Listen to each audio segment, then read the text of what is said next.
Hey, welcome to Sports and Politics with T. I'm your host, Tanya.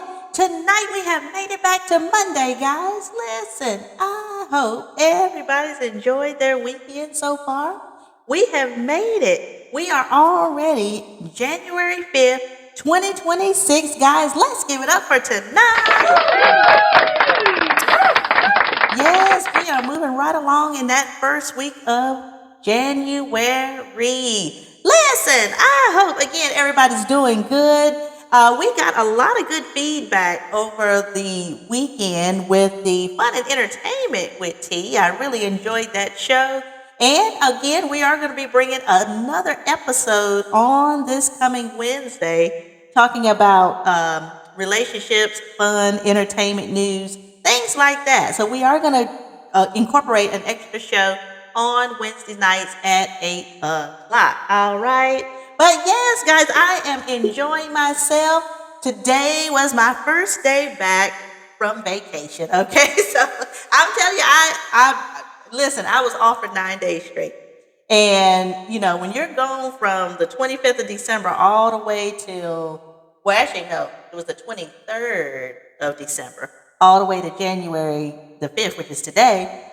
I tell you, it was like, wow, you know what I'm saying? But it was good to be back, and I was glad to be back and see everybody. Everybody missed me, and of course, I missed them. So, but I did get some good rest, and I got a lot of things done around the home, which was good. And so, you know, it was good to be back, you know? So, but like anything, whenever you get back from a vacation, it does take some time to kind of get back into the swing of things. Because trust me, I was busy these first 4 hours. And in the last 4 hours, it wasn't as bad, you know? So, but anyway, guys, listen, tonight we are going to talk about a war that we have already begun, okay, with Venezuela. Donald Trump has invaded, and the U.S. has invaded Venezuela, and they have already captured one of the leaders, which we're going to talk about tonight. But we're also going to talk about the reasoning and the timing of this war. Why are we going to war with Venezuela all of a sudden? Some people say it's a distraction, you know, from the Epstein list because of the timing of everything. The first thing we're going to talk about is with the Don Lemon show tonight. And they're going to go over a few things as far as why they feel like this war is happening as of right now. Okay. Again, they think it's a distraction. Some people think that it was a big, big, huge mistake. And so we're going to listen in on the Don Lemon show. Again, this is one of the shows that I look at. And then we're also going to listen in on Fox News because AOC, or Miss Cortez, she had a lot to say as far as what she felt about this whole capturing of Maduro, which was the leader of Venezuela. So let's go ahead and get started with the Don Lemon show. I'm going to dissect this video once it's over, and then I'll let you know how I feel about this whole war with Venezuela.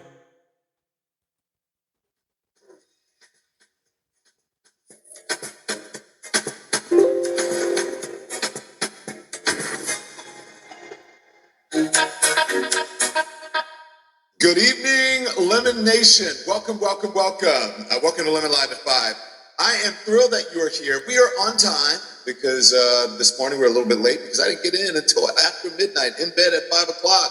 Still recovering from New Year's Eve and recovering from someone, the guest who's going to be on, just happened to be there a little bit, New Year's Eve, and we got to hang out with him. So I'm glad to have him on. You probably saw him on the thumbnail.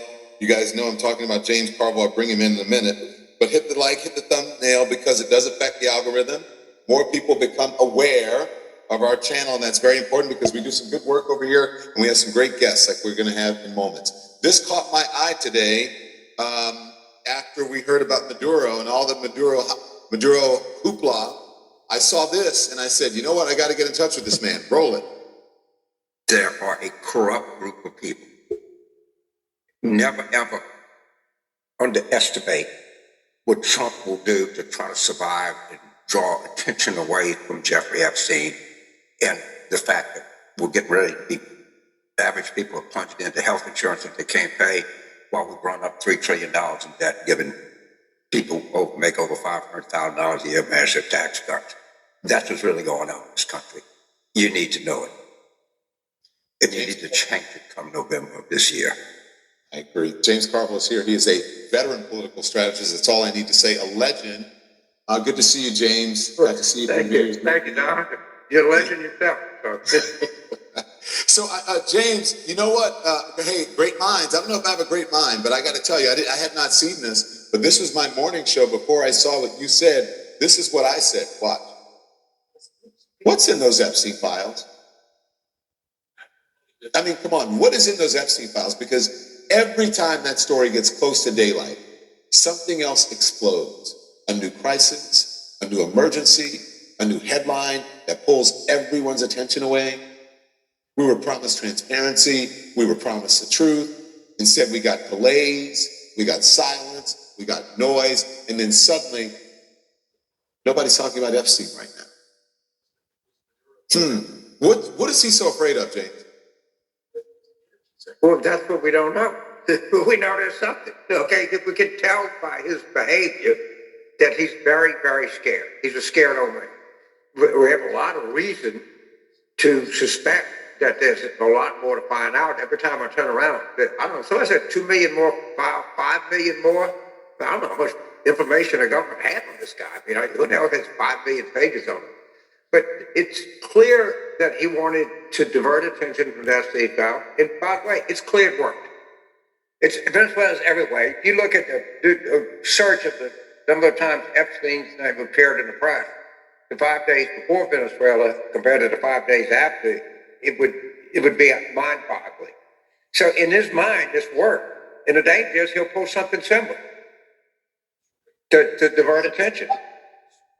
I quoted or paraphrased the former President Barack Obama, who told us before the election, James, that the dangers of seeing Trump back in the White House. And he said, we've seen this movie before, and the sequel is always worse. Don't we know that? And Barack Obama was right. And every time Donald Trump pulls something, he gets away with it. And then we go back to the Epstein files. He does another thing. He starts rounding people up without due process. He's defying federal judges. And then the next thing will be worse, as you say. What could be worse than this? Do you want to take a second to touch on something that I think is really important? I'm a huge advocate for mental health on this page. You guys already know, especially as someone. I don't know. You know, well, I knew it was going to be bad a year ago. You knew it was going to be bad a year ago. You had no idea it was going to be this bad. You knew they were going to resort to, shall we say, financial shenanigans to profit themselves. We couldn't imagine this. We couldn't imagine how much crypto was designed to help them get rich. We couldn't imagine any of this stuff. And by the way, if you look at what happened in Argentina, where they sent $20 billion to bail out the Wall Street guys, Steve Wall Street guys own shares of big stake in Citgo, which is the Venezuelan company almost. And you'll find out about the motivation behind, in my opinion, the motivation behind 98% of the things he does is financial. And I suspect it's here too. And it has the real benefit of burying the Epstein story and making his friends and probably himself more money, which he can't wait for. So it's a daily double for him. I think everything, well, look, it's usually financial, but I think this one, as you said, yeah, it is compounded.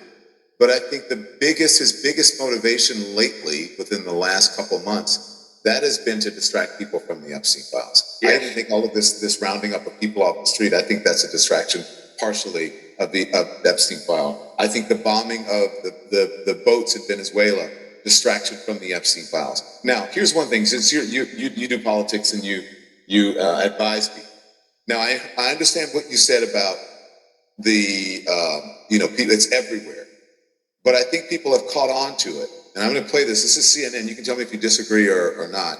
They're saying this is going to backfire because people are on to him. Here's Harrington.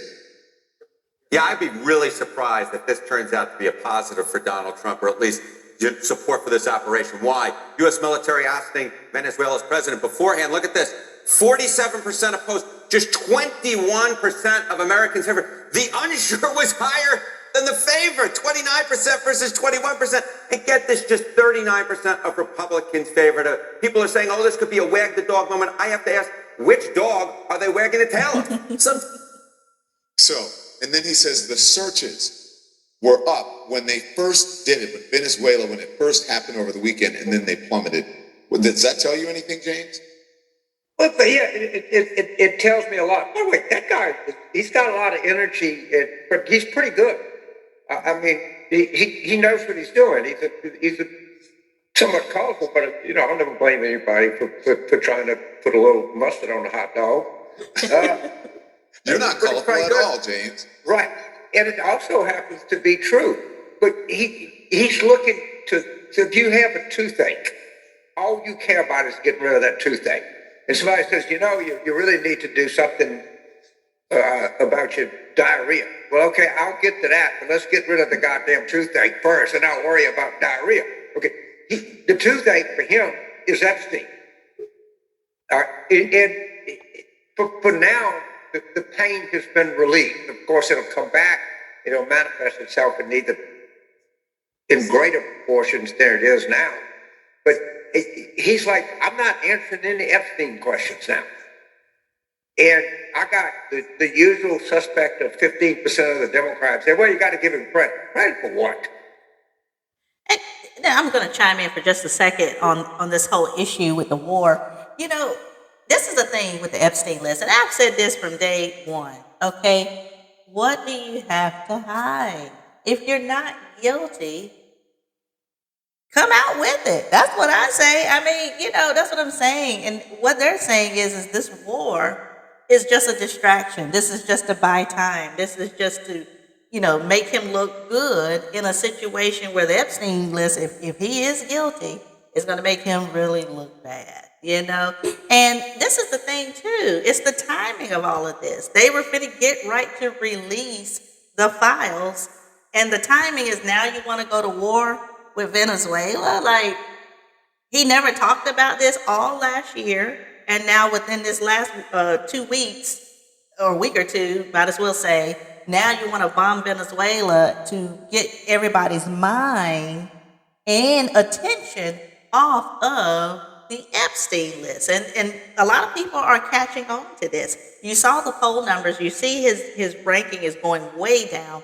People are not approving this. First of all, you got affairs right here in the United States that needs to be taken care of. You're not even taking care of home here, but you want to bomb other nations and destroy other nations, all because you want to pat yourself on the back for some things that you're trying, again, take people's attention away from the real issues. Now listen, I'm not saying that he's guilty in the Epstein list. I'm just saying that he's not acting like somebody who is innocent. If you're innocent and you know nothing is going on, you know you don't have anything to hide, you know you don't have any guilt anywhere, then you're not going to worry about anything coming out on you. In fact, you're going to want them to go ahead and release it as soon as possible, right? So that's just my intake on this, but let's just keep going, and then we'll dissect it right at the end. All right, and just think of, Don, what we've done to justify the Chinese invading Taiwan. Look at what we've done for the Russians to justify the invading the Ukraine. You take what you want, we take what we want, and that's the world we live in. Yeah. So then you say that we got to get rid of in 2026. I agree. So, but if you look at this and people are on to him, what do you think 2026 supposes or proposes then? What happens in 2026? It's going to be a monster Democratic year, and he knows that, and that's the danger. Is that he knows what's coming? We know what's coming. I think I'm highly confident Democrats win the Senate. I don't think it's going to be particularly close. But I'm not the only guy that's figured this out. A lot of people have figured it out, and a lot of people around him have figured it out. They've looked at polling, they've looked at history. Most importantly, they look at these special elections. I mean, it's just blowout everywhere. And I think he's going to try to do everything he can to get rid of the Epstein story. He's going to try to do everything he can to stop the election. we got to be ready for it. I was going to say, do you think we're going to have a legit election in 2026? I worry about that. Especially now that he's got the National Guard and he's putting military out there. Right. It seems like martial law to me. He's going to try. And the question is, are we going to be ready? And I'd like to see somebody, maybe the DNC could do this. They could organize people around the country.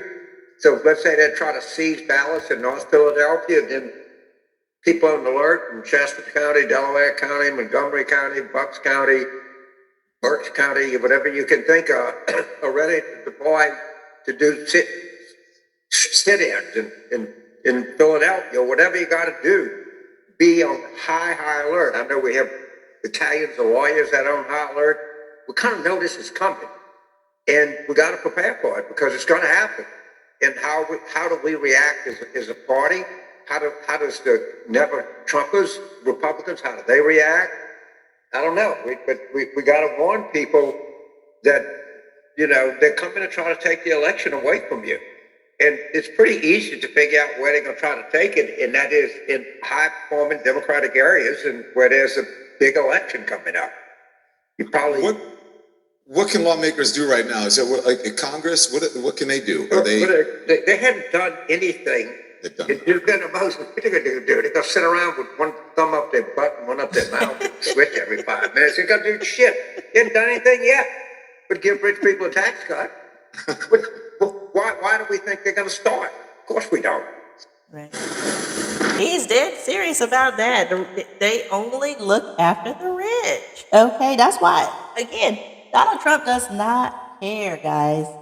He doesn't care. If you're not a millionaire or a billionaire and you don't have any business dealings with him, he could care less about the American citizen.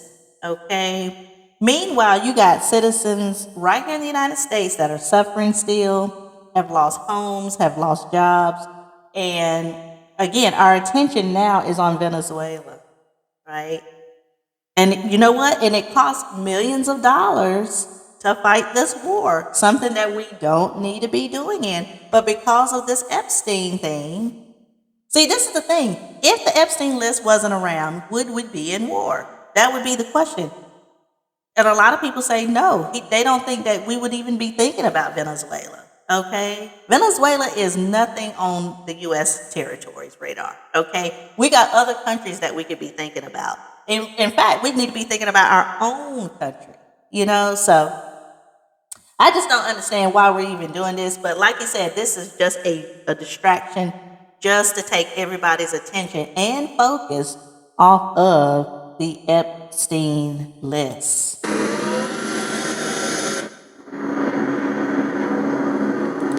Yeah. You said 15% of Democrats said that he's doing a good job. Is that what you said? You always have you could work with him. Remember the panel, they got to work for him. You got to learn to talk to him. He's not, you could actually shake him. He's not as bad as you think. God, these people are just manifestly stupid. That's all I can say. And the idea that this somehow or another, and I'm sure this guy's as bad as people say he is. By the way, I think all the fentanyl is made in China. There's no fentanyl. Venezuela is not the fentanyl. I don't think they even make it. Yeah, and the drugs, most of the drugs don't even come there. If you listen to even Rand Paul, did we lose James? I think we lost James. But anyway, if you listen to Rand Paul, if you can get that for me, Andy, I don't know if we have it from this morning. Okay, here we go. Yeah, but if you listen to Rand Paul said most of in those drug boats that they were shooting, they said they've got to stop in 10, 20 places before they even can make it to the United States. Most of them go to Guatemala or someplace else, and it never reaches the United States. It's bullshit. It's really about oil and about distraction. Yeah, I don't know. It's very unclear how many of all companies think this is a good deal. I've worked in Venezuela. Their equipment is worn out. They overuse it. It's under-maintained.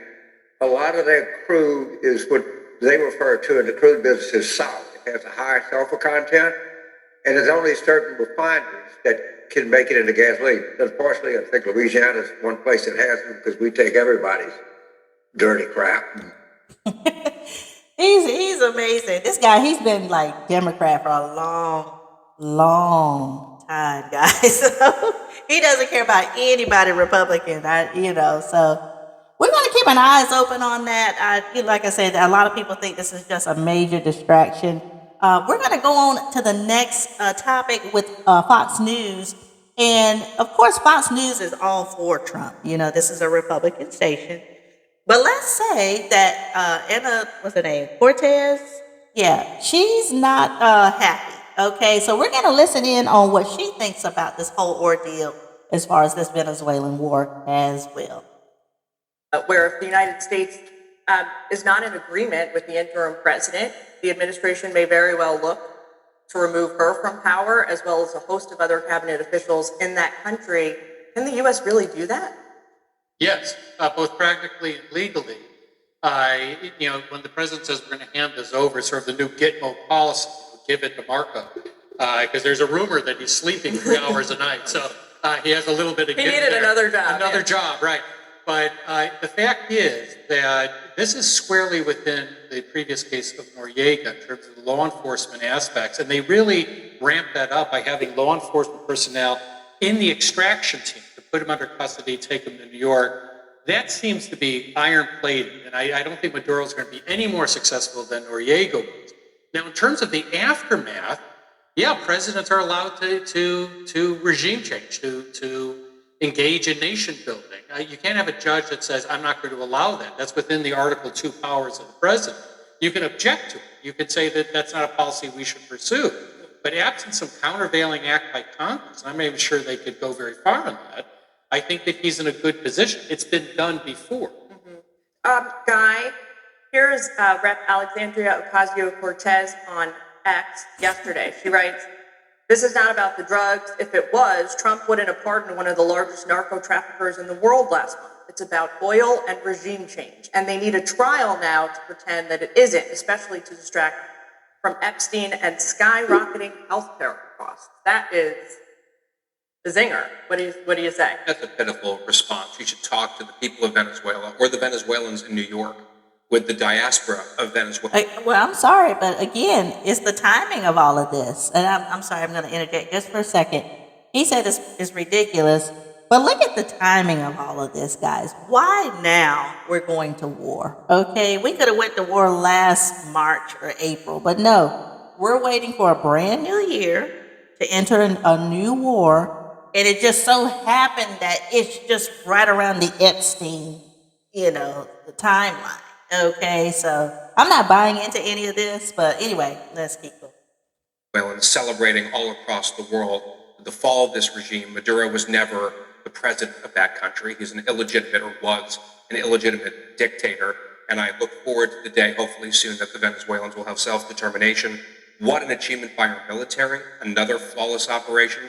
I think politically, Jillian, the American people are willing to see the military leveraged for overwhelming uses of power, for military strikes and missions like this, so long as they are discreet, limited, and not open-ended nation building and that sort of thing. And we've seen that as a hallmark of Trump foreign policy going back to the previous Trump administration, and of course we've seen it vis-a-vis Iran and Venezuela here. For the Democrats, it's just bizarre. The Biden-Harris administration offered a $25 million reward leading to the capture and arrest of Nicolas Maduro. And now Democrats seem to be objecting to, and the DNC is fundraising off of, being angry about the arrest of Nicolas Maduro. It is completely incoherent and unserious. We have that email from Ken Martin at the DNC. You can put it up on our screen for our viewers. Richard, is this whole Venezuela operation, as AOC says, just a distraction from the Epstein files and the healthcare cliff that Republicans face when they come back? I wouldn't go that far, but what I will say, where I agree with Guy, is that the American people do like swift, accurate military action. They don't like is the ideal of nation building. And so I think the question, what Trump sort of left open yesterday in his press conference, is America will run Venezuela, right? And the last time we heard that, while we know that America can't even, well, first of all, how are we going to run another country and we can't even take care of our own problems? So you want to run Venezuela because of the oil? Okay, fine. But let's solve some of our problems first. You know what? This is my whole thing. See, he wants to take over all these countries, just like when he first took office last January. He said he was going to take over Greenland and he was going to buy Greenland and he may go into Canada. It again, dictator mentality. Okay, how are you going to take care of other countries when American citizens are struggling right now? We don't need to inherit any other country's problem when we already have our own. This is not Iraq or Afghanistan, because we heard George Bush say, they'll greet us as liberators and the oil will pay for it. And we now know both of those statements are not true. So the question for the Trump administration is, how do you do this in a world in which the American people were around for that and they don't want that again? On top of that, Did you hear any answers yesterday? no, did not hear any answers on that. And I think the other thing here too is when you think about now this enters our court. Now I think if this was another Justice Department, I would say this is a slam dunk, and I would agree with Jonathan Turley. This Justice Department has some trouble with these blockbuster cases, whether it's Letitia James, whether it's James Comey, whether it's the turkey sandwich hoagie guy here in Washington, D.C., where they couldn't land a misdemeanor case. So now there's a lot of questions on how this administration will handle the aftermath of a perfect operation yesterday, and I think that's why Democrats are asking the question. What do you say to that, Francesca? This idea that there is virtually zero appetite among the U.S. military, among voters, for another foreign war with no end point in sight. In this case, maybe not a war, but you break it, you buy it. Well, the president has been receiving some pushback from some of his MAGA supporters, including Marjorie Taylor Greene, who is one of his former close allies. Now, she said that he's getting pushback from MAGA supporters, guys. Some of them are not happy with this. As well as other Republicans and Democrats in Congress. But with respect to the foreign war aspect, I mean, we're already in Venezuela now. The question, as we go back to what Richard was saying, there's many open-ended questions. How do they plan to get to this judicious transition? Who is going to run the country in the interim? And going back to the question of the oil, the president says, and administration officials have said that this is something that American blood, sweat, and tears have went into, and that America should have access to this oil. Okay, which oil companies are going to go in and rebuild the infrastructure? And then who is that money going to go to? Is it going to go to the American government, those companies? How much of that is going to the Venezuelan people? I think part of the problem with calling regime change and how negative that sounds is that this indictment is going to be a regime change. He was not the only people indicted. There's a slew of Maduro lieutenants still there. Including his wife. Yes, apparently. who are indicted. And so just the enforcement of the law enforcement portion of this is going to end up with regime change because the regime was the criminal enterprise. So at the end of the day, there's not going to be the same people there if this case is fully prosecuted. Panel, we got to leave it there. Thank you all for joining us on the first Sunday of the new year. Happy New Year to you. Happy New Year. Hey, everyone. All right, guys. So that's just an outtake as far as you heard it even on Fox News. And like I say, this is a Republican station. And that young lady that was just speaking just said that even some of the MAGA supporters are not even in favor with this, especially Marjorie Taylor Greene. So we're going to keep our eyes open on this war and see, if there's going to be some new things coming out about this. I really think it is a distraction because just of the timing of it.